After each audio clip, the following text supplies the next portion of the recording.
Movie की starting में हम मिशाला नाम की एक लड़की को देखते हैं जो कि साइकिल चलाते हुए तेजी से अपने घर की तरफ जा रही थी। वो घर पहुंचकर अपने पेरेंट्स को बताती है कि उसे यूनिवर्सिटी में एडमिशन मिल गया है और सर्टिफिकेट भी मिल चुका है और अब वहां 1 साल के लिए वो पढ़ने जा सकती है क्योंकि उसका ऑलरेडी 1 साल गैप हो गया था। और इस पर उसके डैड मान जाते हैं लेकिन उसकी मॉम नहीं मानती। असल में मिशाला के डेली रूटीन में कुछ दवाइयाँ थी जो कि उसको डेली बेसिस पर लेनी पड़ती थी। वो दवाइयाँ असल में एपिलेप्सी के लिए थी जिससे मिशाला पिछले 1 साल से जूझ रही थी। साधारण शब्दों में ये एक ऐसी कंडीशन होती है जिसके अंदर ब्रेन किसी भी वक्त पर अनकॉन्शियस हो जाता है और उसकी माँ को इस चीज पर भरोसा नहीं था कि वो वहाँ जाकर खुद को संभाल पाएगी, लेकिन समहाउ वो उन दोनों को ही मना लेती है। अब मैं आपको अगर एपिलेप्सी के बारे में थोड़ा सा और बताऊं तो ये एक तरह का डिसऑर्डर होता है जिसके अंदर ब्रेन के अंदर जो नर्व सेल्स वगैरह होते हैं ना, उनकी एक्टिविटी जो होती है वो डिस्टर्ब हो जाती है जिसकी वजह से सीजर्स आने लगते हैं। और ये चीज किसी जेनेटिक डिसऑर्डर या फिर किसी ब्रेन इंजरी की वजह से भी हो सकता है,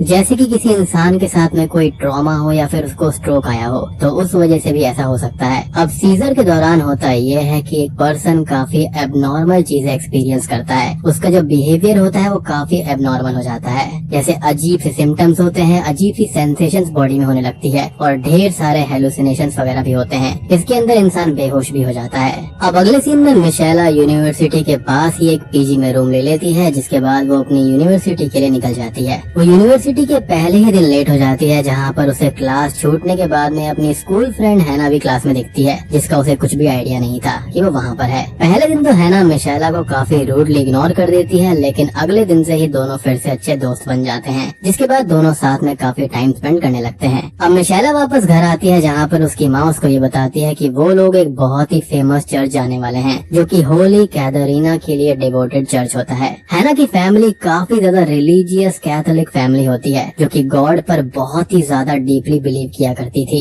जो कि काफी अच्छी बात है। खैर अब अगले दिन मिशेला अपनी पूरी फैमिली के साथ उसी चर्च को विजिट करती है जहाँ पर वो लोग प्रे भी करते हैं। अब घर वापस लौटने के बाद में अगली सुबह मिशेला अपने रूम से बाहर आती है जहाँ पर अचानक से ही उसको सडनली पैनिक अटैक आने लगते हैं जिससे वो वहीं पर अनकॉन्शियस होकर गिर पड़ती है, जिसके कुछ ही देर के बाद में उसके डैड वहाँ पर आकर उसकी हेल्प करते हैं। अब इसके बाद में मिशेला वापस यूनिवर्सिटी लौट जाती है जहाँ पर शाम के वक्त हैना उसे एक पार्टी में इन्वाइट करती है जहाँ पर वो स्टीफन नाम के एक लड़के से मिलती है और पहले ही इम्प्रेशन में दोनों एक दूसरे की तरफ काफी अट्रैक्ट हो जाते हैं। अब कुछ ही समय के बाद में स्टीफन और मिशेला किस भी करते हैं जिसके बाद वो काफी समय तक खुशी में डांस करती रहती है, जस्ट लाइक कि उसको वो किस काफी पसंद आई थी, यानी कि इंस्टेंट कनेक्शन बन चुका था। अब पार्टी खत्म होने के बाद में मिशेला वापस घर पर आती है और आते ही वो सीधा सो जाती है। अब अगली सुबह जब हैना मिशेला को यूनिवर्सिटी ले जाने के लिए आती है तो वो दरवाजा ही नहीं खोलती, जिसके बाद में हैना समहाउ रूम में एंटर करती है और वो उसको अनकॉन्शियस पाती है। अब यहीं पर मिशेला काफी सारी चीजें रिवील करती है कि उसकी मेडिकेशन के आखिरी रिजल्ट भी आ गए हैं लेकिन फिर भी उतने चेंजेस उसके अंदर नहीं आए हैं, यानी कि एपिलेप्सी की दिक्कत उसे आज भी है। वो आज भी अनकॉन्शियस हो जाती है लेकिन ये बात वो अपनी मदर के साथ में शेयर नहीं करना चाहती थी क्योंकि उसको आगे पढ़ना है और इस बीमारी की वजह से पहले भी उसका 1 साल खराब हो चुका है, यानी कि 1 साल का गैप ऑलरेडी हो चुका है।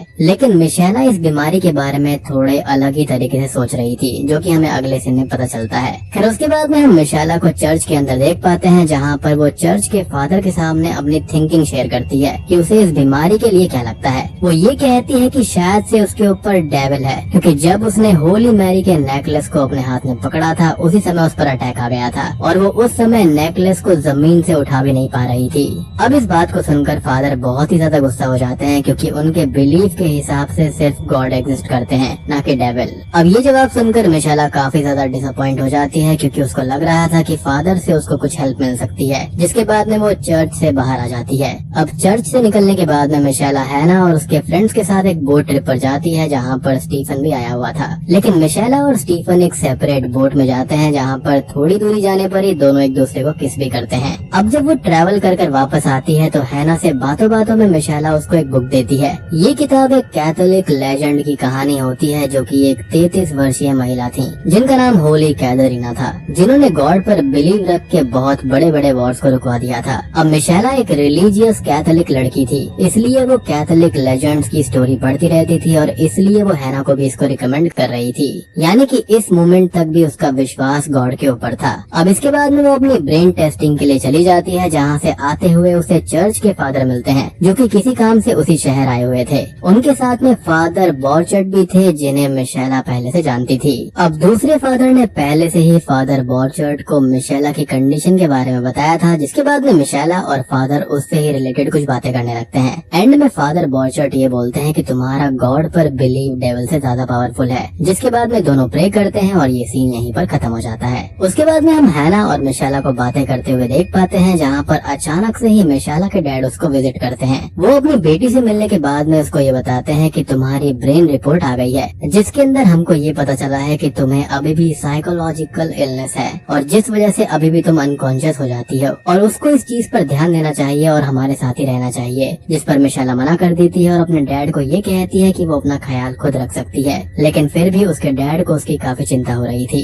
अब इसके बाद में क्रिसमस का समय आ जाता है, जिसके लिए मिशेला को कुछ दिनों के लिए हॉलिडे मिल जाता है और वो इन हॉलीडेज में अपने घर चली जाती है, जहाँ पर घर पहुँचते ही अगले दिन उसकी फैमिली प्रेयर के लिए निकल जाती है। प्रेयर पर जाने से पहले घर में ही मिशेला और उसकी मदर का झगड़ा हो जाता है, जिसमें उसकी मॉम मिशेला को स्लैप कर देती है। अब ये झगड़ा हुआ इसलिए था क्योंकि मिशेला की मदर ने उसके कपड़े फेंक दिए थे, क्योंकि उन्हें वो पसंद नहीं था, यानी कि मिशेला मॉडर्न कपड़े पहने। और जैसा कि मैंने आपको शुरुआत में बताया था कि मिशेला की माँ काफी ज्यादा रिलीजियस है और एक ओल्ड स्कूल वाली औरत है। और अब तक हम मूवी के अंदर ये समझ पाते हैं कि मिशेला की माँ उससे किसी न किसी रीजन की वजह से हमेशा नाराज ही रहती है, यानी कि मिशेला पढ़ना चाहती है लेकिन उसकी माँ उसको रोकना चाहती है। वो मॉडर्न कपड़े पहनना चाहती है, स्टिल वो उसको रोकना चाहती है। तो यहाँ पर कहीं न कहीं इन दोनों के बीच में टकरार चल रही है। खैर अब प्रेयर के समय अचानक से ही बीच में ही मिशेला गुस्से में प्रेयर को छोड़कर चली जाती है, जिसके बाद जब वो घर आती है तो उसे फिर से पैनिक अटैक आने लगते हैं। और उन अटैक्स के बीच में मिशेला समहाउ होली मैरी के नेकलेस को अपने हाथ में लेकर डीमन को अपने आप को छोड़ने के लिए रिक्वेस्ट करती है, लेकिन तब तक उसके पेरेंट्स भी वहाँ पर आ जाते हैं, जिसके बाद में चीजें नॉर्मल हो जाती हैं। मिशेला उस पैनिक अटैक के बाद में ये बात भी कई बार कहती है कि वो आगे प्रेयर कंटिन्यू नहीं करेगी।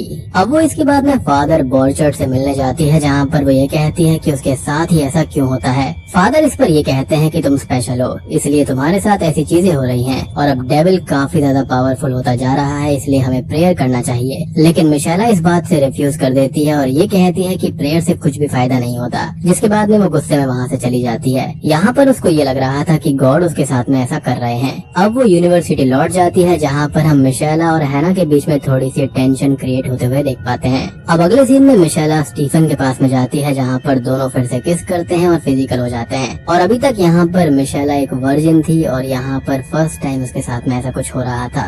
तो यहाँ पर काफी सारी चीजें उसके साथ में एक साथ हो रही हैं, लाइक पहले उसकी बीमारी है, यहाँ पर फर्स्ट लव है और भी बहुत सारी चीजें। तो मेरे ख्याल से वो इन सब चीजों को अपने अंदर समा नहीं पा रही है। एनीवेज अब मिशेला वापस आकर अपने यूनिवर्सिटी के प्रोजेक्ट की थीसिस को कंप्लीट करने लगती है, लेकिन बार बार किसी न किसी वजह से उसकी थीसिस खराब हो जाती है। इस पर मिशेला जीसस क्राइस्ट की आर्ट पीस के सामने जोर से चिल्लाते हुए ये कहती है कि मेरा काम मुझे करने दो, उसको मत बिगाड़ो। यानी कि वो हर चीज के लिए गॉड को ही ब्लेम कर रही थी। जिसके बाद में वो फिर से थीसिस बनाने जाती है, लेकिन इंक पूरे पेपर पर ही फैल जाता है और उसकी थीसिस वापस खराब हो जाती है। यहाँ पर हम ये देख पाते हैं कि मिशेला का गॉड पर से पूरी तरह से बिलीफ हटता जा रहा था। अब मिशेला स्टीफन को कॉल करके अपनी हेल्प के लिए बुलाती है, जहाँ पर उसके आने के बाद में दोनों मिलकर थीसिस को कंप्लीट कर लेते हैं। अब थीसिस के कंप्लीट होने की खुशी में मिशेला और स्टीफन एक क्लब में जाते हैं, जहाँ पर वो बहुत ही वियर्ड तरह से डांस कर रही होती है। स्टीफन को ये अच्छा नहीं लगता और वो मिशेला को रोकने की कोशिश करता है, लेकिन वो उसकी बात नहीं मानती, जिस पर गुस्सा होकर वो वहाँ से जाने लगता है। लेकिन तभी वो आकर उसको रोक लेती है और मना लेती है।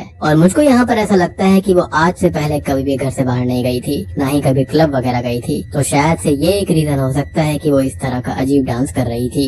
अगले सीन में मिशेला से मिलने उसके मॉम, डैड, फादर बॉर्चर्ड और चर्च के फादर आए होते हैं। और ये फादर वही थे जो कि उसके डेविल वाली बात को सुनकर गुस्सा हो गए थे। अब यहाँ पर चर्च के फादर और उसकी मॉम का ऐसा मानना था कि मिशेला के ऊपर डेविल है, जहाँ पर उनको प्रे करना चाहिए। यानी कि फाइनली उन फादर ने मान लिया था कि उसके ऊपर डेविल है। लेकिन फादर बॉर्चर्ड मिशेला की बातों को समझ रहे थे। उन्हें पता था कि प्रेयर करने से मिशेला को तकलीफ हो रही है और इसलिए वो प्रेयर करने से मना करते हैं। लेकिन इन सब से अलग उसके फादर को ऐसा लग रहा था कि मिशेला को सिर्फ वियर्ड मेडिकल कंडीशन है, यानी कि उसके रियल फादर को।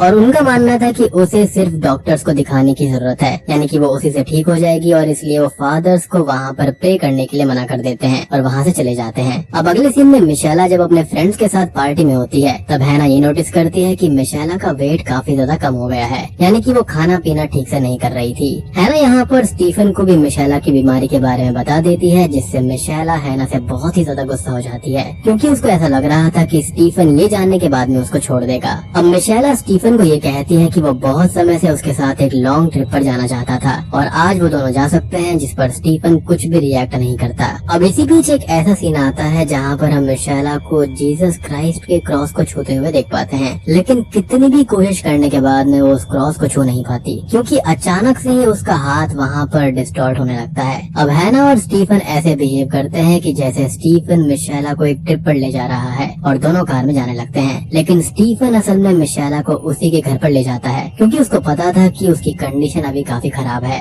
स्टीफन मिशेला की पूरी कंडीशन उसके डैड को बताता है, जहाँ पर उसके डैड और स्टीफन इसी के बारे में डिस्कस कर रहे होते हैं। वहीं पर उनके बाजू में जब मिशेला की मॉम उसको खाना खिला रही होती है तो मिशेला उनके ही मुंह पर स्पिट करके किचन में जाकर चीजें तोड़ने लगती है, और उस वक्त उसके पेरेंट्स जब प्रे करते हैं तो मिशेला बहुत ही ज्यादा इरिटेट हो जाती है। वो उसी समय काइंड ऑफ एक इविल स्पिरिट से पजेस्ड पर्सन की तरह बिहेव करने लगती है, जिसे देखकर स्टीफन को बहुत ही ज्यादा हैरानी होती है। और मुझे यहाँ पर ऐसा लगता है कि वो अपने माँ के कंट्रोलिंग नेचर और पुराने ख्यालात से परेशान हो गई थी।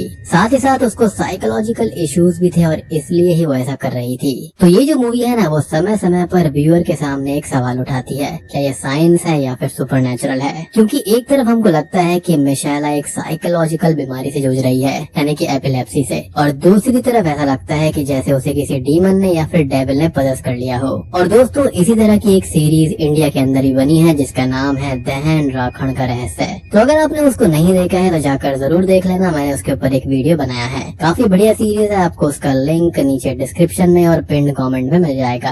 खैर, अब थोड़े समय के बाद में फादर बॉर्चेट और चर्च के फादर मिशेला को विजिट करते हैं, जहाँ पर उन्हें देखकर पता चलता है कि मिशेला की कंडीशन ठीक नहीं लग रही है। फिर इसके बाद में मिशेला को फोर्सफुली उसके पेरेंट्स और फादर एक हाथों के बने हुए सर्कल के बीच में बैठा देते हैं, जिसके बाद में चारों प्रेयर करना शुरू करते हैं। अब प्रेयर के दौरान मिशेला बहुत जोरों से चिल्लाने लगती है, जहाँ पर एज अ व्यूअर हम ये समझ पाते हैं कि मिशेला को उस प्रेयर से काफी तकलीफ हो रही थी। जिसके बाद में एंड में प्रेयर खत्म होने के बाद में मिशेला फिर से नॉर्मल हो जाती है, यानी कि शायद से उसकी एपिलेप्सी की बीमारी धीरे धीरे ठीक हो रही थी और उसको फिर से यकीन हो जाता है कि हाँ, प्रेयर्स करने से सुकून मिलता है। खैर, अगले सीन में हैना मिशेला से मिलने आती है और दोनों एक माउंटेन साइड पर वॉकिंग के लिए जाते हैं। वॉकिंग करते हुए मिशेला हैना को ये बताती है कि होली कैथरीना का मकसद वॉर को रुकवाना नहीं था, बल्कि वॉर के लोगों को गॉड की डायरेक्शन में भेजना था। होली कैथरीना वही थी जिनके बारे में मिशेला यूनिवर्सिटी आने से पहले काफी पढ़ा करती थी। अब आगे मिशेला ये कहती है कि मुझे भी मेरी जिंदगी का डायरेक्शन मिल गया है, यानी कि मिशेला को पता चल गया था कि लाइफ में गॉड की कितनी इम्पोर्टेंस होती है, और उसकी एपिलेप्सी की बीमारी थोड़ी थोड़ी कम होती जा रही थी। और बूम, इसी के साथ में ये मूवी यहीं पर खत्म हो जाती है। तो दोस्तों, ये थी रेक्विएम मूवी की कहानी। उम्मीद करता हूँ कि आपको ये पसंद आई होगी।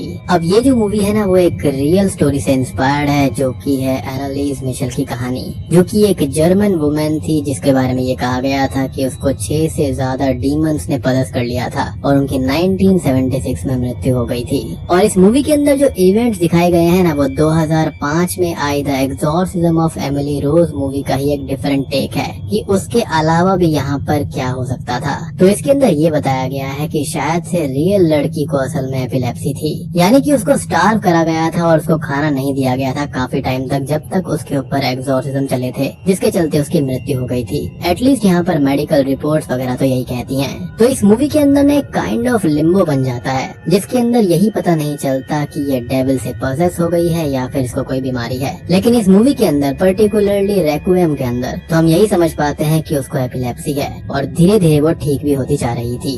अब बात करें द एक्सॉर्सिज्म ऑफ एमिली रोज के बारे में, यानी कि रियल कहानी के बारे में, उसको मैंने ऑलरेडी एक्सप्लेन कर दिया है। तो अगर आपने उस मूवी को नहीं देखा है तो उसको जाकर जरूर देख लेना। वो भी एक काफी बेहतरीन कल्ट क्लासिक हॉरर मूवी है।